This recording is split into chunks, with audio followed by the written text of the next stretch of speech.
आलीये मी. आणखीन काही बोलायचं राहिलंय? बोला.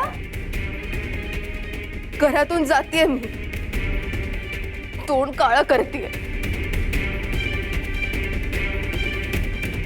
तुम्हाला आवडत नाहीच ना मी?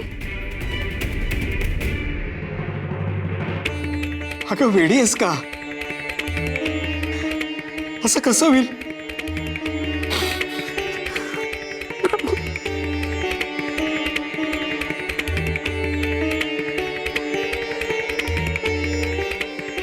वेडी मुलगी, असं होईल का? माझी लाडाची लेक आहेस तू. तुला बोलतो ते तुझ्या भल्यासाठीच ना. अगं वेडाबाई, तसा तुला शंभू, तशी तू मला नाही का?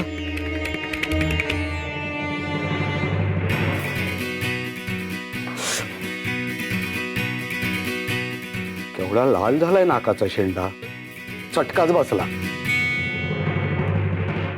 काही नाही. ही काळ तोंडी घर सोडून जातीये. गाठोडं बांधतच होत. अशी देखणी, दुधासारखी गोरी माझी भावली काळतोंडी कशी होईल? माहितीये का दिगू? शिरपूरच्या नवरात्र यात्रेत रात्रभर या ढमाईला खांद्यावर घेऊन सगळी यात्रा फिरवायचो आणि सगळे तिचे हट्ट पुरवायचो. काय रे गजा? माझं बाळ तेव्हापासून हट्टी.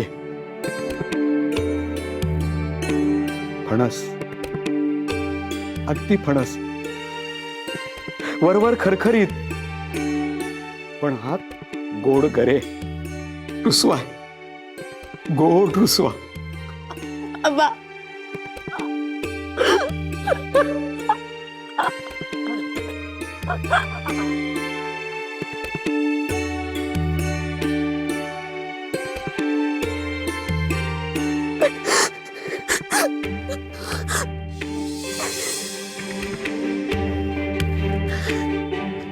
बाळा, तुझ्याकडून कुठली चूक होऊ नये असं मला वाटतं, म्हणून तुला बोलतो ग.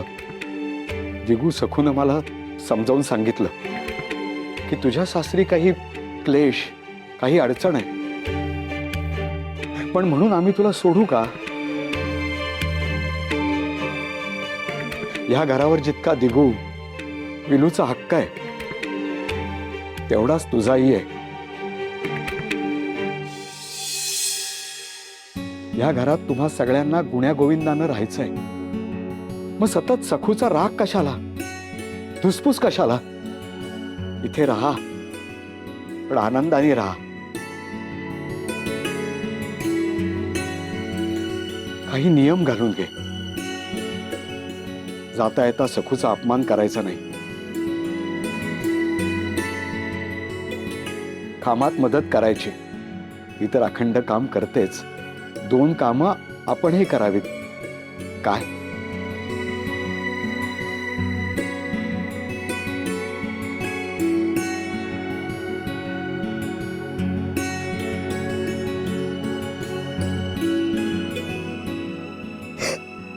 दादा काका, तुम्ही ना मला फार आवडतो.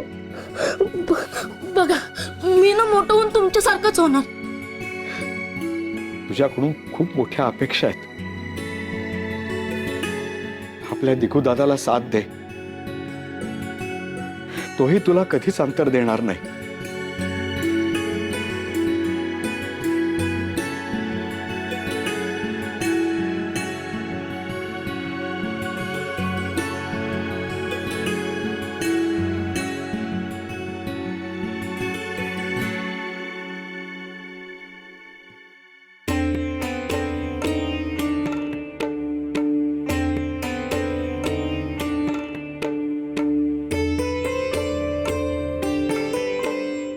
मनोरमाबाई, निघालो बरं. हे घर तुझ्या कष्टावर उभं आहे. हे निर्विवाद. तू कर्तबगार आहेस. तूच या घराची स्वामिनी आहेस. प्रेमाने सगळ्यांची मनं जिंक.